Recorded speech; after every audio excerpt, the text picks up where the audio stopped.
the maligning of the menopausal ovary as something useless and failing and defunct. It really dominates our thinking. It's mistakenly believed that following the productive stage of life, that ovaries just shrivel up and cease to function, but nothing could be further from the truth.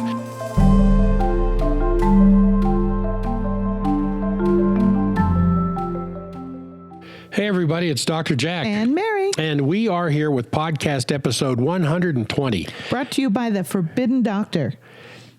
And it is about your magnificent ovaries. So today we're going to tell you some of the forbidden truths and the mystical and magical miracle that your ovaries have hidden within them, and how healing your ovaries can and does without drugs and mutilating surgery. We're going to celebrate with you and warn you about some of the forbidden information you probably don't know. And in the end, you will know the magnificence of these organs, which every woman has inside them. And today on this podcast, this phrase really hits home. First, do no harm. No mutilating surgery. No drugging and poisoning. We're against mutilation. Yes, we are. In fact, we should have some T-shirts that say that. We are against mutilation. Yes, no ripping ovaries out of our bodies. Yes. That's right. You'll find out why as we go along. And this podcast, specifically because we're talking about ovaries, is brought to you by Ageless Thyroid, the friend your ovary is looking for. This is the best whole food support supplement anywhere to bring your HPA axis back together. I mean, just look at those top ingredients there. Desiccated whole thyroid, hypothalamus, adrenal, pituitary, anterior pituitary. Just some incredible whole foods that you won't eat, I suppose. Probably not. Would you please pass the hypothalamus over here? So it saves you a lot of time cooking all this stuff up, but it also has iodine, which is so critical to make thyroid hormone, and selenium, an amino acid that helps convert T4 to T3 so you can get energy. And that's one of the great things people talk about when they're taking Ageless Thyroid is the increased energy. And tell them why we have desiccated glandulars in this. Why do we put in the whole gland? Because it has everything. It's not... It's a whole food, as we talk about all the time. Yes. It doesn't have, we don't suck out we don't suck out anything. It has the DNA. Everything. It has the RNA. It has all of the unknown factors. It has the growth factors that trigger better growth of that very tissue. It has the protomorphogens. As our ancestors knew 100 years ago before, modern medicine got in the way. They used to give the raw adrenal gland to the pregnant women. Yeah. The raw adrenal. The adrenal gland is the highest concentration of whole food vitamin C in the body. Mm-hmm. So Dr. Royley always talks about unknown factors in food. Yep. And he said those may be the very thing that heals us. Yeah. So we don't take anything out of it. It's the whole Most food. thyroid products out there have some herbs, a couple of vitamins, and that is it. No glandulars. What we're doing here is feeding the organs. Mm-hmm. Feeding the organs. What a difference. That's why they got yanked off Amazon. Yeah, Amazon said, you can't be feeding organs at Amazon. What's the matter with you? You can't have something on here that actually heals. You can stimulate them, but you can't feed them. Herbs are medicinal, and we do have 4 herbs in there that are just beautiful, beautiful herbs, but they're stimulating and they're medicinal, not so much feeding and restoring. And so that's why we have the whole desiccated product in here. And we have the iodine that every woman is so depleted in. Selenium, whole food source of selenium, L-tyrosine, the amino acid, and zinc, and it is just an amazing product. And now it is back in stock. Oh yes, has been for about a week. For a month we were without it. We had people who were really upset. Please call us the minute. They would get these panic looks on their faces. Oh yeah, and say, what? Yeah, it's really scary. I'm hoping we can continue to sell it. Amazon wouldn't let us. But anyway, enjoy the peace that comes from foundational healing. I like that. Rather than the useless frustration of managing symptoms. Yes. Rebuild it rather than kicking it. Okay, here's our weekly feature, Forbidden Secrets They Don't Want You to Know. These are the secret things they keep from you, the dumb things they tell you, and the really important things they know nothing about. Yeah. So Here's a picture of a bacteria on the screen. Pretty little bacteria. Yeah, it is kind of pretty, actually. But being GAP certified practitioners, we have an entirely different concept about germs. Yes, we do. The medical society's view is that germs are the culprit in diseases. And if we could just kill enough of these germs, we would all be fine. Yeah. So I read this article below. It's down here. It says Men's Health. Eliminate the germs in your life. Oh, yeah. I'm sorry, I can't even say the title without laughing. It just drove me crazy. The article talked about all these different places you find germs.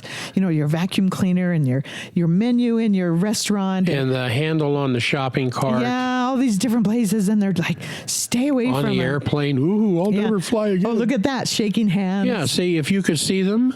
If you could see the germs. Yeah, look at that picture. I mean, they're so tiny. This is the medical's idea of what we should do is stay away from all these germs. Well, we're full of germs everywhere. They're on us. They're everywhere.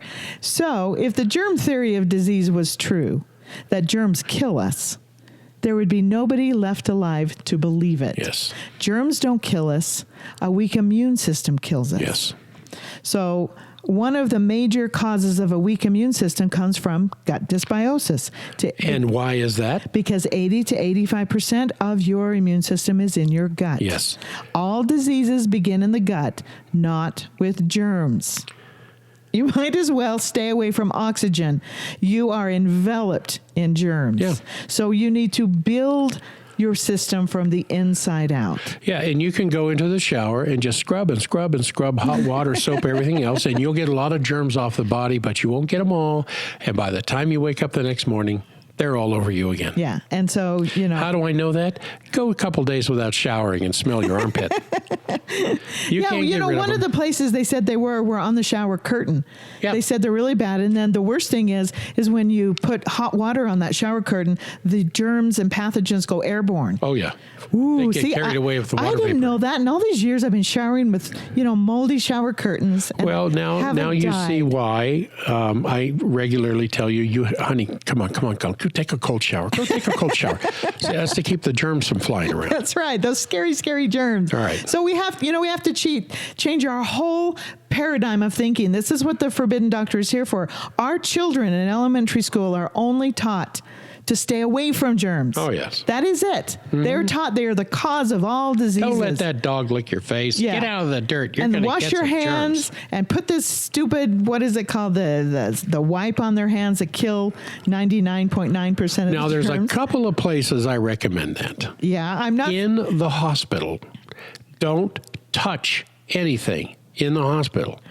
I'd be reluctant to even touch the person you went to see. Because the only germs that are left are that 1%. Yeah. So the germ go ahead and take that little juice, take the little towel, wipe yourself off. If you touch anything in the hospital, wipe it off again. Yeah. Because you don't need those germs on you. No, especially the Staph aureus. The thing is, Jack, they don't even kill those really bad germs. No, but it gets rid of a lot of them, and it kills a lot of them. Yeah, but on top of it, the thing they miss entirely is to build from the inside out. Well, I understand That's what our children... But if I went into the hospital this afternoon, I'd be using that stuff on my hands because that's where the MRSA bacteria thrives. Right, because they've killed everything else. Yeah. So, what our children are not taught is that they need to build their immune systems from the inside out. They're not taught that when they eat candy, their immune system takes a hit for about, up to 3 days. Yeah, it's stunted. It's stunted for 3 days. And boy, they better not get around somebody in a hospital at that time because their immune system's just gone on vacation or it's just gone wacko. It's not even searching out for these pathogens that we pick up and everything. So sugar kills the immune system and many other things. And so that's our forbidden information. I know we harp on this a lot, but it's very, very important. Okay, this website podcast is not intended to be a diversion away from the current system of disease management.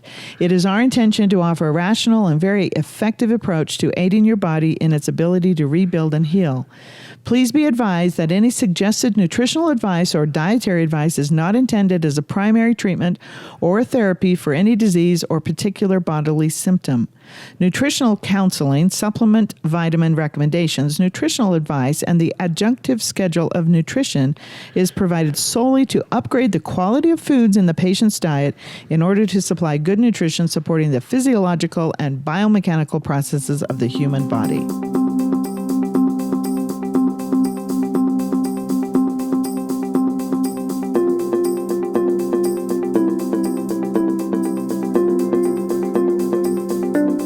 According to Dr. Susan Love, who is an obstetrician, gynecologist, she says this, and I'm quoting her directly, making eggs isn't the ovary's only function any more than reproduction is a whole woman's function. For sure. The ovary is more than just an egg sac. It's an endocrine organ, an organ that produces hormones, and it produces hormones before, during, and after menopause. With menopause, the ovary goes through a shift from a follicle-rich producer of estrogen and progesterone into a producer of estrogen and androgen.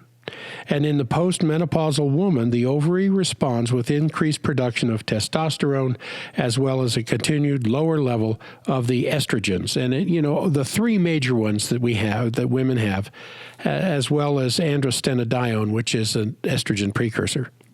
So the only thing I can say is how marvelous, how magnificent, how are your ovaries, what mysteries they embody, what secrets they contain, and what astounding transformational powers they deliver, which we are going to go into now. Oh, I love that picture. That's so beautiful. From a little androgynous princess dreaming of her Disney-like prince to the prepubescent dreamer, imagining all that life holds for her, to an emerging teen, wrestling with the volcanic forces of the up-and-coming through her constantly changing endocrine balances and emerging female form, to sexual maturity that can now conceive and develop and bear children, to the fully arrived and visionary woman that nature intended, who extends her arms and reaches out to embrace all of her creation, physical and spiritual, with a knowing, loving, nurturing understanding that nature is reserved for the female of our species. I'm telling you, I stand in awe. Mm-hmm. Your ovaries not only provide the continuance of our species upon this planet, they also hold the powers and the secrets of true human transformation as they guide a woman through the episodes of her life to true renewal. I like that. In the midst of this heaven-sent presence to all of us, there remains many misunderstandings and myths that survive to this day. So we've added a little anatomy. You probably remember back to your maturation classes. If you don't, remember, guys, we would sneak up to the school and peek through the blinds. No, the ovaries. They didn't show this. Oh, the ovaries extend outward, of course, just at the end of the fallopian tubes that border the uterus on both sides. And for what they will achieve in life, I mean, they are remarkably small. They're just little ovals, and suggesting their hidden value, they are pearl colored. Yeah, white pearl colored. Remember our last or 2 podcasts ago, we did all these pearls? Mm-hmm. Yeah. So they're beautiful pearl colored. They're a woman's primary sex organs. And in this small part of her body, seemingly lost among many larger organs, especially compared to the rest of her physical form, is where the production of estrogen and progesterone take place, ensuring her reproductive capabilities. So ovaries produce eggs, and while still in utero, a developing female fetus has within her little body all the eggs, known as follicles, which will mature and be released during her entire fertile life. And this is so incredible because before birth, these follicles will number about 7 million. I want to know who counted those. Well, it was a very kind of nerdy lady with big, thick Pepsi or Coca-Cola glass Got a lenses. grant for about 20 years. Yeah. 7 million. That's amazing. 6,999,990. Whoosh. Somebody blew him away. Oh, where'd it go? Oh, 1, 2, 3. So, but at puberty, the number reduces down to a mere 400,000 eggs. Mm-hmm. But only 400 of them, 200 from each ovary, will actually develop during her fertile years. So something so different than the female and her eggs, which never see the light of day, is the male of the species, whose sperm cells last a paltry 6 weeks or so and are constantly being created throughout the male his entire life. Whereas her eggs are created while snuggled tightly in her own mother's uterus, just like a pearl in a shell. And they further develop during puberty only to one day conceive a child who, if female itself, will begin the hidden production of her own 7 million eggs snuggled tightly in her mother's uterus. I remember the first time I ever told you that, how that moved me when I was taught that in obstetrics and gynecology. It blew me away. You never think about that kind of stuff. I think we lose that idea. These eggs never see the light of day. Yeah. If she produces a female child, those eggs start developing in utero, 7 million of them, even before the child's ever born. And so it's, I have female patients that have never come close to seeing themselves in this most mysterious and magical fashion. I mean, to me, it just blows. I'm humbled by it. Yeah, we're carrying. There's something so very sacred about it. A pearl inside of us that it never sees the light of day at all. Maybe I'm too romantic about the whole thing, but my most fascinating classes in school were obstetrics, gynecology, and human genetics and development. Yeah, you went to Palmer College. I went to Palmer. Is this a gross anatomy class? Yeah. Yeah. We made sure we put a picture up there that didn't have the cadavers on it. Cadavers, yeah. That's nice. We always knew who the first year students were. They smelled like formaldehyde. Oh, they smelled like phenol, formaldehyde. You just, you stay away from them because it would get on you. Yeah, because your specialty, your professional specialty is the nervous system and the spine that houses that system. But I have never lost that hallowed reverence I gained from Dr. Maxine McMullen's classes. I mean, there she is. She was always one of the favorites of the students. Yeah. So, originally a surgical nurse, and she became a chiropractor after what she found out that chiropractic could do for her pancreatic condition. Pancreatic condition? Yes, pancreas. Without our Lee enzymes. Well, remember, chiropractic isn't just headaches and back pain and neck pain. It's internal organs. Yeah. It's dealing the nerve supply. It's dealing with the nerve supply to the very centers of life itself inside the body, which is why I've been able to help infertile women become fertile just simply through a chiropractic adjustment. Yeah, many, many of them. Yeah, so anyway, I will never forget her. She was a good teacher. Yeah. So, but while in the male, after only 6 weeks of life, I mean, that's a month and a half, sperm cells die. And they'll be replaced by a whole new army of swimmers that are numbering up to 300 million per ejaculation. And these little nomadic interlopers do not have to be delivered intravaginally to be effective. They can be exposed to light, and you can freeze them, and you can keep them frozen for decades, and then you thaw them out and prepare for conception years after creation. Yeah, ours are just snuggled tightly inside of us. But to me, something seems lost in all that before the majesty of the female egg. As we said before, hidden from mother to mother to mother through the generations of time, from Mother Eve herself to the most recent female birth, as though the delicate nature of life itself was being passed on from mother to daughter in the most spiritual of all rituals that we know. And that's why I love that picture you picked of the pearl, like the pearl inside the shell, protected by the shell as it matures into something so incredibly beautiful. Whereas the guys, they're dime a dozen. 6 weeks, buddy, then you're dead. Yeah, but probably no profession has done more damage to the popular understanding of the ovaries' functions than modern medicine. Oh, yeah.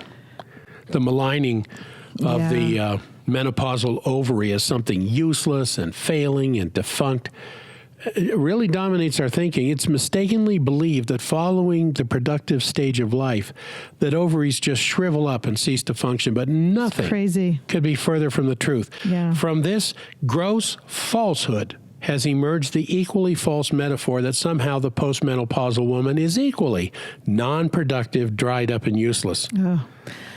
Well, good thing we have female writers such as Susan Love, where we quoted her when we started the podcast, and many others are really bringing the true light of knowledge and understanding to the fore, that we might better appreciate the glorious nature of the truly transformed post-menopausal woman, which I am.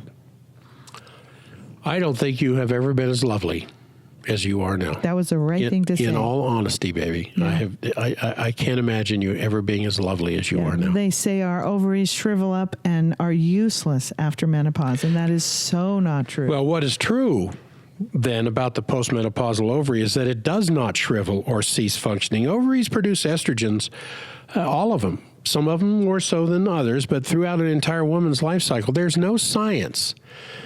I repeat, there is no science to suggest that ovaries stop the production of estrogens at menopause. But obviously, because she's no longer in her reproductive stage of life, she doesn't need the same high levels of estrogen that's required to mature an egg. But as she grows older, the ovaries are going to grow smaller as nature intended. And so here you see a picture of a cross-section of an ovary. And something wonderful happens inside that ovary at the level of the stroma that's there in the medulla, as you see the middle of it. As this area becomes active for the real first time, in the sense that it begins producing more estrogen after menopause than it did before. Now, most of the estrogen that takes you through your cycling periods when you are ovulating and having your periods is produced by the developing follicles as they are, through the first 14 days of your period right up to ovulation.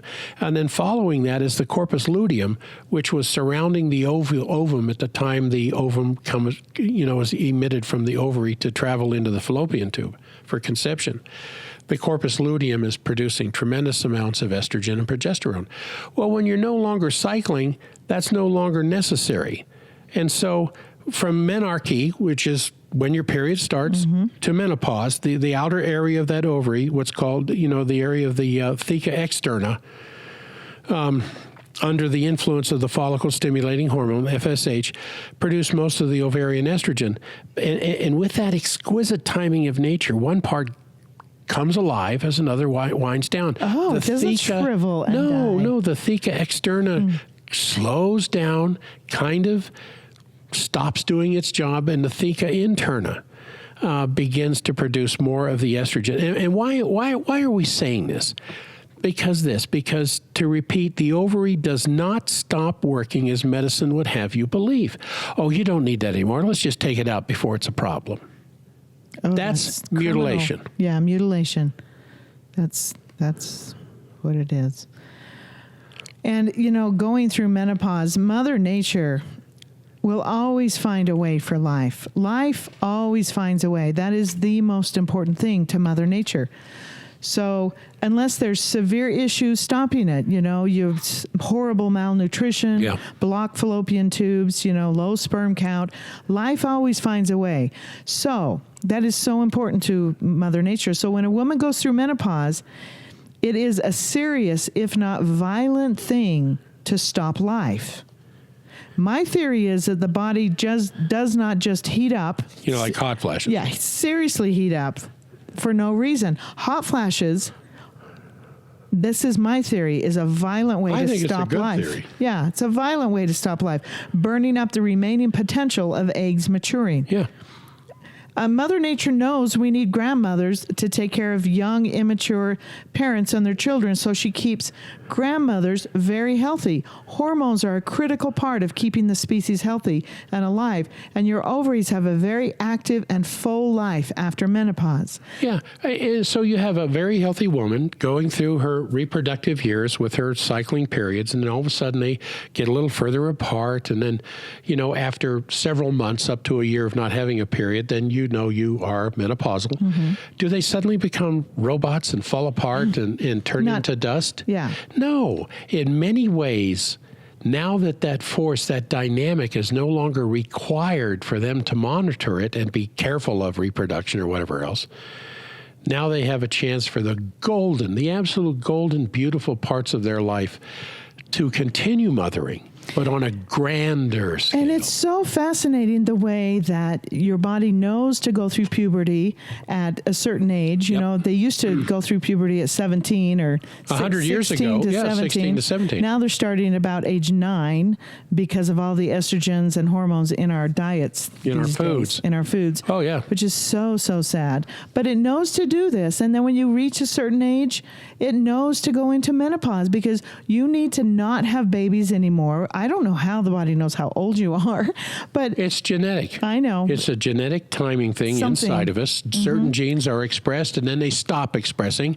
Other genes start expressing. And I think that can be brought on with bad nutrition or good nutrition, and also trauma. Anything else can bring on maybe a emotional shock, psychic shock, and your body accidents, says, injuries. Yes. Chemo can throw a woman into very early menopause. About toxic, yeah. Yes. So your body knows you are probably not the best case person for having a baby. I mean, you need to move into the next phase of your life. Yeah, and that's take care of babies. That's not a deficit. No. That's almost like a leaping diving board into a new beautiful aspect. Just of like your puberty function. was too. Yeah. So here's a picture of me. I do need to state this is me. I love my grandma. There's my little grandson, and there I am, blonde. I went blonde for what? 6 months, a year? I don't know. Not long enough. I'm a natural blonde, actually. But anyway, so I went blonde, and there's my cute little Roman and my daughter there on the right. So I just had to point that out because he's so cute. He's my only grandchild, so it's pretty exciting for me so far. So we do know that estrogen levels obviously decrease at menopause because we can measure the changes in the blood. Mm-hmm. But we also know that the gut and the liver and fat cells, as well as the fat in breast tissue, as well as breast tissue itself, can make conversions where necessary when the levels start to drop in the ovary. So your ovaries slow down producing estrogen so you don't ovulate, to stop ovulation. Your body knows at your age you should not be producing children, but you still need estrogen. Yes. And your body uses fat cells to make it. This is why a post-menopausal woman can gain an additional 10 to 20 pounds and still be very healthy. Absolutely. After menopause, it's not necessarily a healthy thing to force your weight back to where it was when you were 18 years old. Yeah, just think it. Is it the intent of nature that women just become deficient in that hormone that made them women when menopause arrives?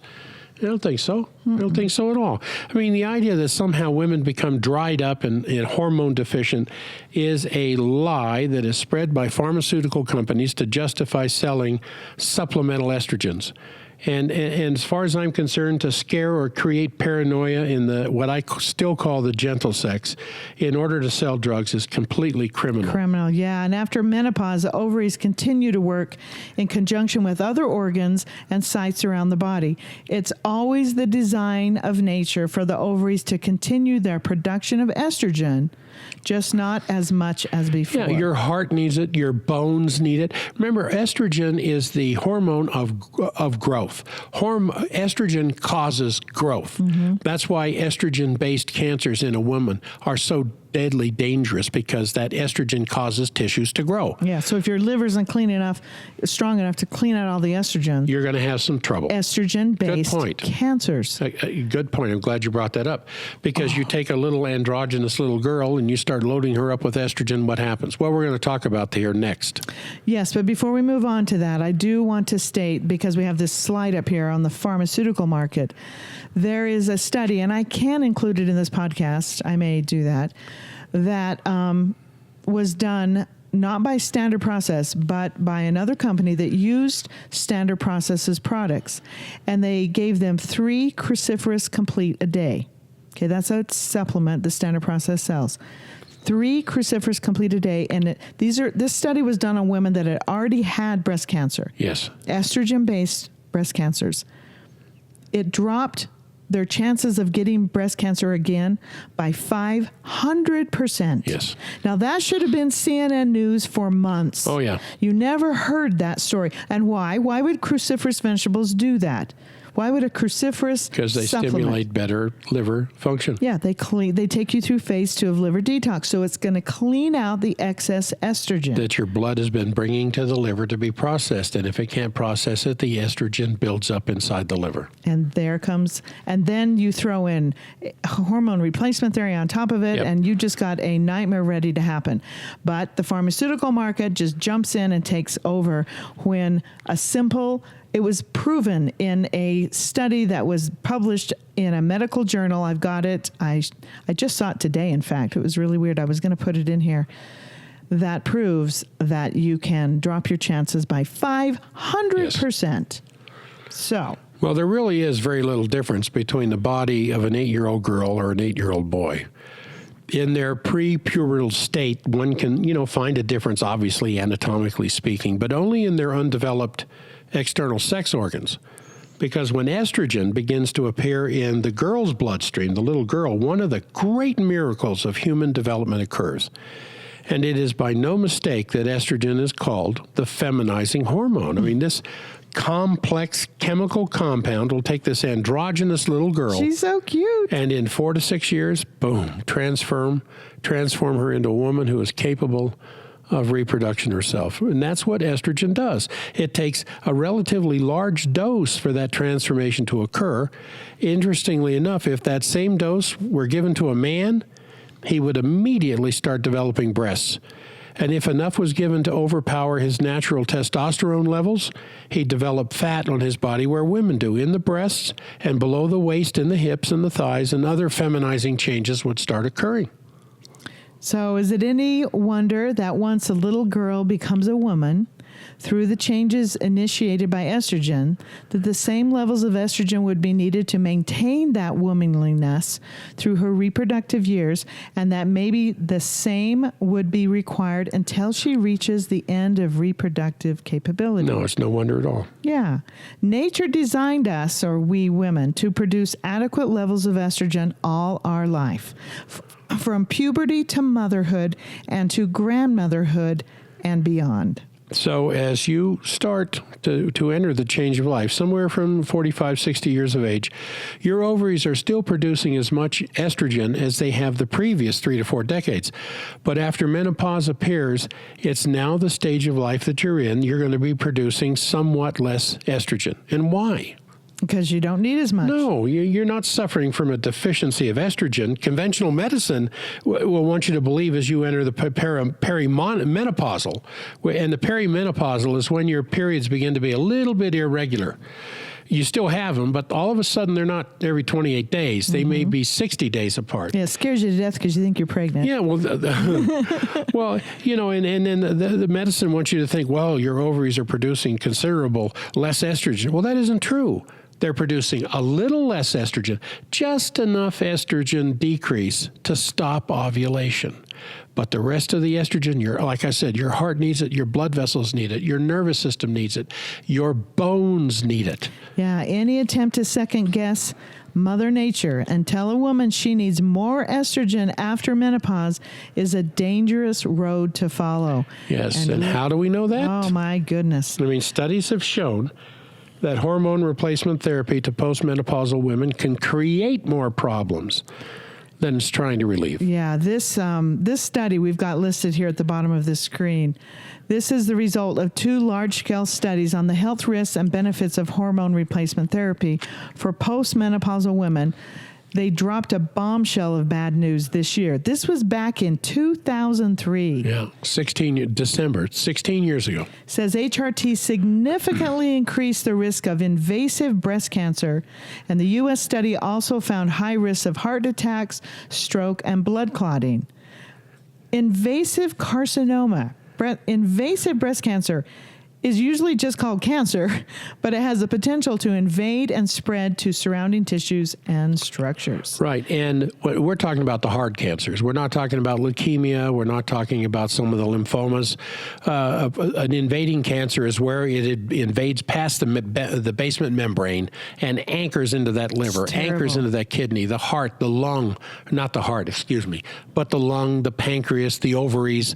These are the very deadly cancers. Yeah, and this article goes on there. The article is trying to show that there's probably some good uses for HRT, but then they go ahead and quote all these horrible studies that women in one study took a combination of estrogen and progesterone. The risk of breast cancer increased by 26%, heart attacks by 24%, and stroke by 41%. Combination therapy also doubled the risk of ovarian cancer and all types of dementia, including Alzheimer's disease. Boy, if that doesn't scare you. They concluded the risks outweigh the benefits and stopped its study after 5 years. The British study similarly showed that women between the ages of 50 and 64 taking a combination of therapy had a 22% higher risk of death from breast cancer compared with women taking a placebo. The trial studies show that the risks by far outweigh the benefits of treating postmenopausal symptoms such as hot flashes, sleep disruption, and vaginal atrophy. The U.S. and U.K. governments immediately issued new guidelines stating that the only reason to consider HRT is for treatment of moderate to severe symptoms of the lowest possible dose and for the shortest amount of time while taking the patient's individual risk factors into consideration. But most physicians and patients, HRT is now no longer considered a lifestyle drug for women, but a choice that comes with considerable risk. Well, that is quite a mouthful. Yeah, and this guy, Bruno Ohlenhauser, he's the chairman of the German Commission for the Safety of Medicine, called the thousands of breast cancer deaths from HRT a national and international tragedy, and stated in the UK Sunday Herald that more women have probably died from the hormone therapy than damaged children were born in the wake of the how do you say that? You said it beautifully when we were rehearsing. Thalidomide scandal. Yeah. Yeah, the UK estimates that HRT has caused 20,000 deaths from breast cancer over the past 10 years in the UK alone. And this is back in 2003. Yeah. And they're still giving and this. And they stopped the study. It didn't go the full length of time, and they planned on it because women were dying. Yeah, despite early evidence that the drug could cause breast and cervical cancer. They had the evidence, and they still put the drug out. This is just over the top. It just drives me absolutely insane that they would put profits above women's lives. I mean, this just proves it. They've gone on since then. I had a patient that started off 20 years ago with a little acid reflux.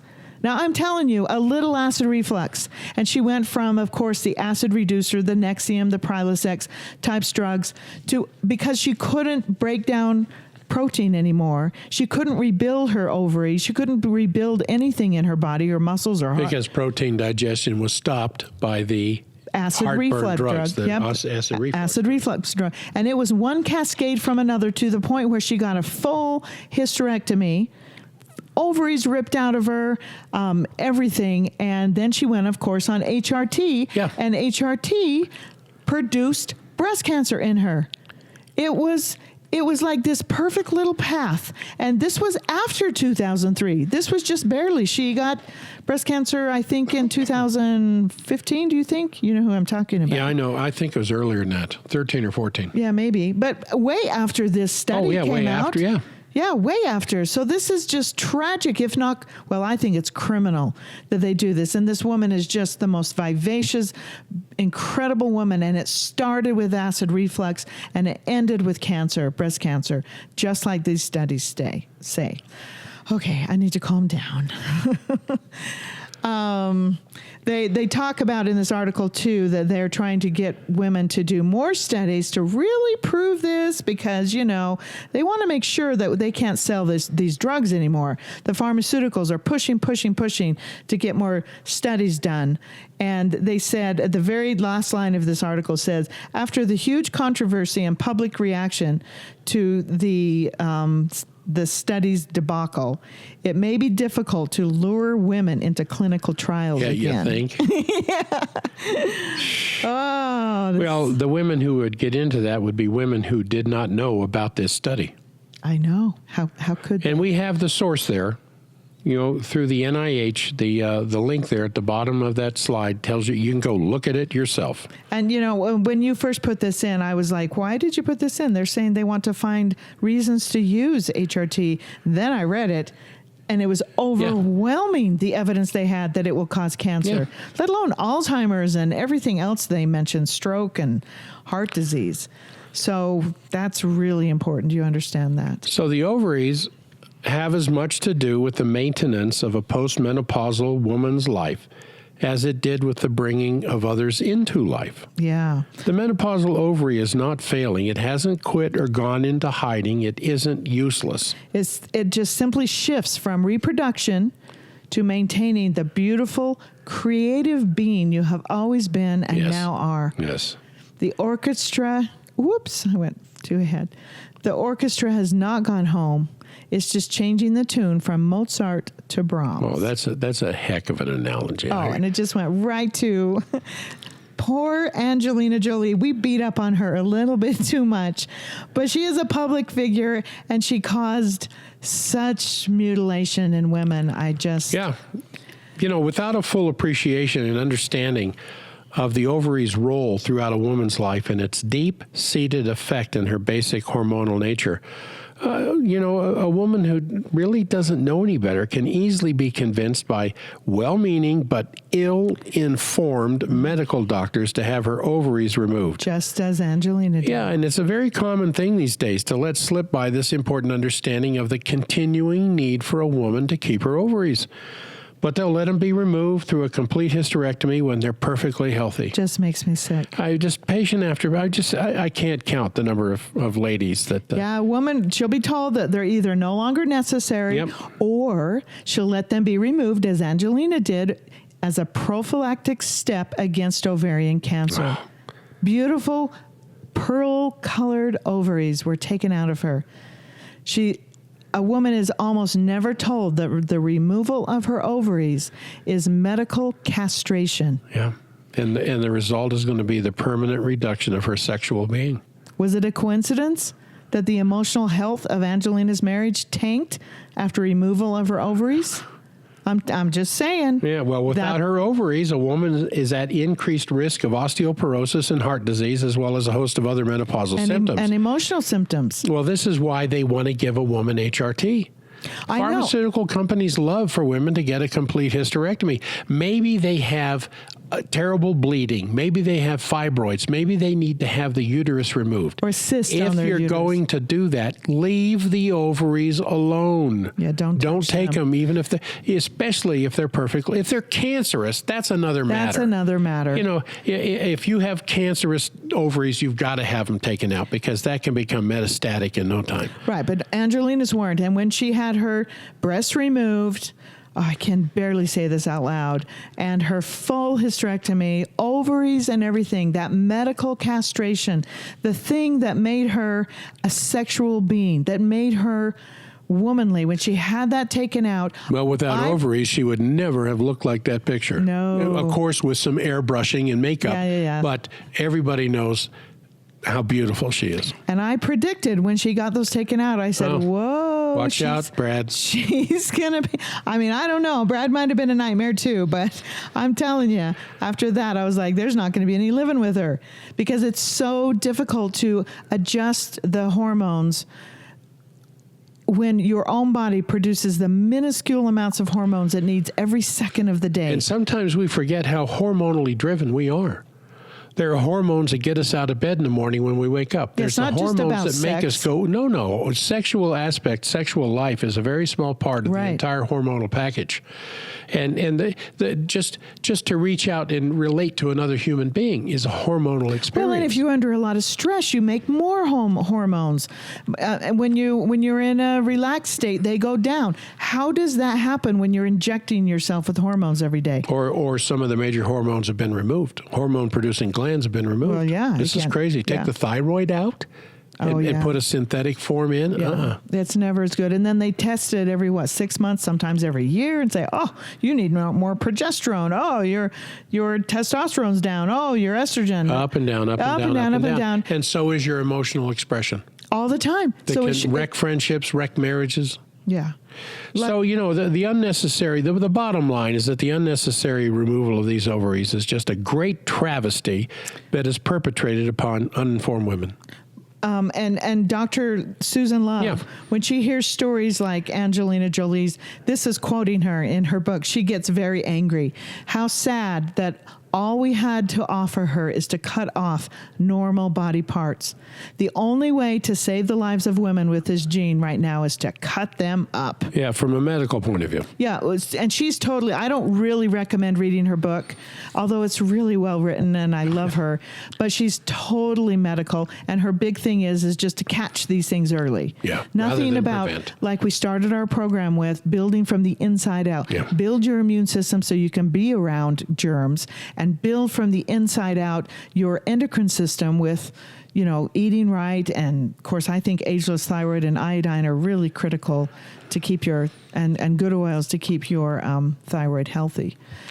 So now here is a book from a medical text. Throughout medical history, a woman's physiology has always been poorly misunderstood. Here's a water massage as a treatment for hysteria. Yeah, you get a crazy woman, you take all her clothes off, you tie her down in a chair, and then you blast her with a fire hose against her outside of her uterus. And they used to the treatment for sorry. Yeah, I know, it's just crazy. But there's a movie on this. I forget the name. Hysteria. Oh, it's such a good movie. Anyway, they used to treat hysteria with hysterectomy. Yeah. And they would order them by order of the court. Or the husband. Or the husband could come in, because the husband owned the wife. My wife is hard to live with. Take out her organs. Yeah. She's hysterical. Give her hysterectomy. Literally, they would mutilate them back then. So here's some history. I mean, even today, there are so many distortions and erroneous and outdated theories about the ovary still lingering around in modern medicine. These are old things, but look at this. House approves eliminating lunatic from the federal law. That's pretty new. That was 2012. Well, there's still lunatics. And there's that guy that wrote the book on hysteria. And then this one up here in the top corner, I don't know if you can read this, but this is uterine suffocation. It was if you had vaginal prolapse or other gynecological conditions, they would turn you upside down. This is ancient Greek. And the patient was bound to a ladder and shaken vigorously, and the idea being that the uterus would be shaken back into its proper position. I don't know, maybe it works. And then this other one, hysteria. Uterine prolapse is a very embarrassing problem to have. Yeah, well, they tried. But this hysteria, the next one down is getting witchcraft and demonic possession, because you're obviously possessed if you're, crazy hormonally. If you're a controlling woman. Yes. If you're a leaning in woman. If you're a woman who doesn't know her place and she speaks up in the presence of men. Yeah. Take out her uterus. Yeah, exorcism by a religious leader. I mean, what seems so out of place in a sophisticated... Oh, and burning at the stake, too, for hysteria. That was one. Oh, yeah. That would end it in a hurry. That cured her really quickly. Yeah. Well, is the medical profession here knowingly profiting from lies and myths and misinformation? Now, I've often said on my radio show that congressmen and senators should wear coats every day that have the names of the companies and the industries that give them money for their reelection campaigns. And the larger donation, the larger the picture, just like NASCAR drivers. Well, here's beautiful. You want to read what she says there? Yeah, I'm all for disclosure, Doc, but your new NASCAR outfit makes me queasy. Merck, Pfizer, this space available. I like that down at the bottom. I know, Viagra. Pepto-Bismol across the top. Wouldn't that be nice if they did? If they had... Oh, yeah, so you know who is talking to you. You think it's your doctor talking to you, but no. It's the salesman from It's the Merck. salesman from Merck that was just in there a couple hours before you with handfuls of samples, and the doctor says, try this. And honestly, we truly believe that we just hand over our health to these people. And they're fantastic crisis care people, but they do not know how to heal your ovaries. They do not know how to heal that cyst on your ovaries. Cut it out, take it out, pull it out. Yep. And can you imagine your emotional health through the rest of your life because you had a little cyst that probably is coming to the surface to get rid of it, and you'll be just fine. Well, the transitions through the many stages of a woman's life are not mistakes. They're not disease states. They're not deficiencies. They do not always require dangerous drugs or maiming surgery. I mean, a woman's ovaries still reign throughout her. Throughout her life. That's... Yeah. I know, I've gotten excited. I've almost gotten hoarse when going through this. This is just the most beautiful thing. Well, it just goes back to the class where I learned all this stuff, and it still touches me to think about the absolute miracle, even more so than in a man. I mean, men are a dime a dozen, but a woman who appreciates this as a part of her body's wisdom, that this is something powerful and motivating her. It's not something useless and dried up. It's not a potential time bomb. Yeah, the ovaries sit on the throne of a woman and join in the rule of her marvelous nature and energy and power. They need to be appreciated as part of her body's wisdom, her innate wisdom, and not something useless or a potential time bomb, and prophylactically you take them out.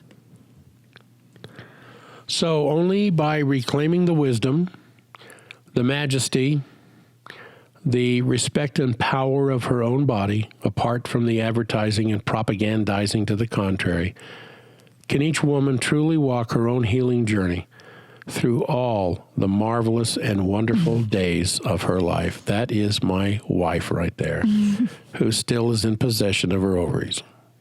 Yep, I am. Even though you faced danger at one time. So let's recap this.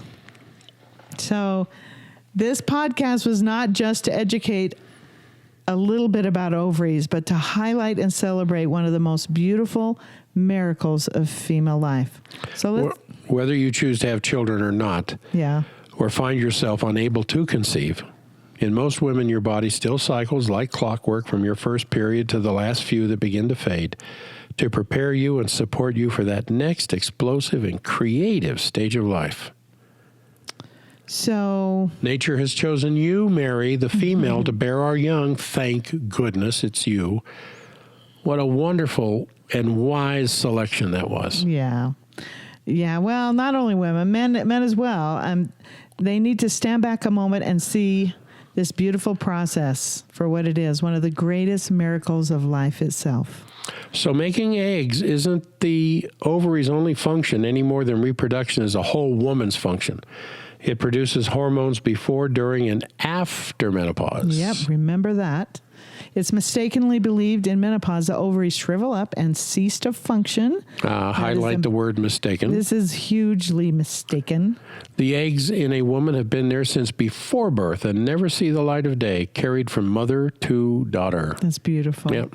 Postmenopausal women can gain an additional 10 to 20 pounds and still be very healthy.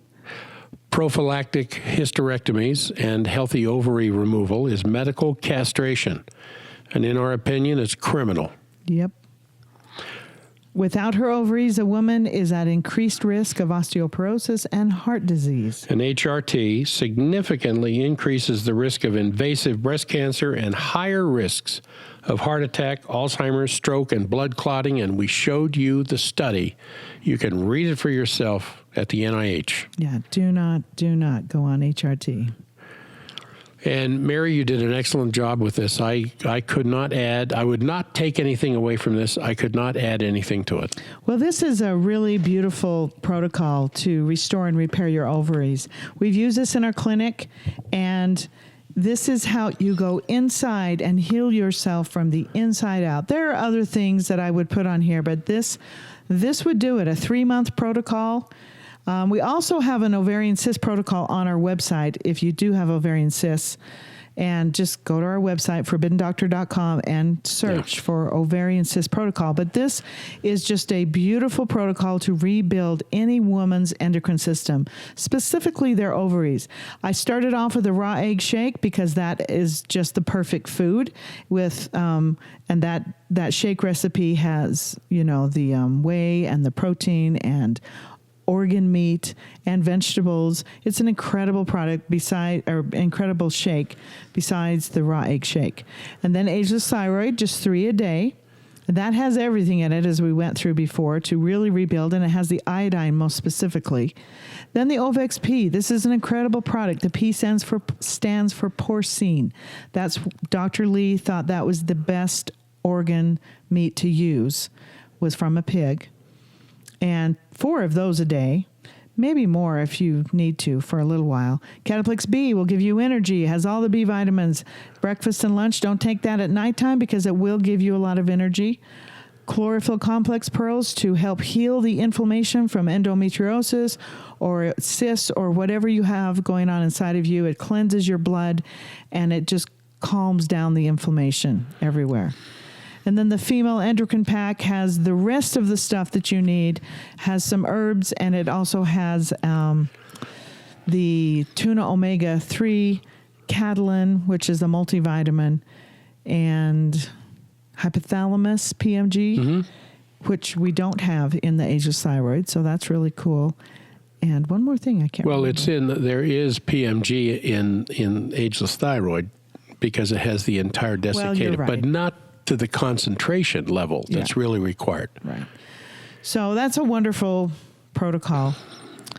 And you can go to our website, forbiddendoctor.com, and take our free symptom survey if you'd like a little more personalized protocol than the one we just showed you. And you can tell us all your symptoms, and we'll come up with something just for you. Yeah. And that's and it's free. Yeah, and you get a 30-minute free consultation with that, too. You're not just left blowing in the wind. What do these things do? I don't know. We let you know. So if you like what we're doing in these podcasts, there's several ways to support us. You can leave a positive review on iTunes. You can ask us questions, give feedback at the end of this podcast. And you can join our family by filling out a symptom survey. Yeah, thanks for listening to this forbidden information about your magnificent ovaries. And again, please leave us a comment or a question at the end of this podcast because we can start a health revolution with this dent and go on to rip a hole in the healthcare universe. Amen. And this disclaimer, the statements made in this webinar about specific products have not been evaluated by the United States Food and Drug Administration and are not intended to diagnose, treat, cure, or prevent disease. All information provided or any information contained on or in any product label or packaging or this webinar is for informational purposes only and is not intended as a substitute for advice from your physician or other healthcare professionals. So again, thank you for listening to this forbidden information. Join us next week for another in-depth discussion of forbidden knowledge. We'll see you then. Thank you for listening to the Forbidden Doctor podcast. If you are curious about long life energy enzymes or ageless thyroid, you can purchase them without a membership from our website at forbiddendoctor.com or get our enzyme formula from amazon.com by searching the full term Long Life Energy Enzymes. Don't forget to take our obligation-free symptom survey to get a free personalized supplement protocol recommended for you by Dr. Jack, Mary, or one of our qualified nutritionists. Take the survey, get a call from our nutritionist to create a protocol and a patient login, then use that login to see your own personal protocol along with any favorites you've saved from our symptom library.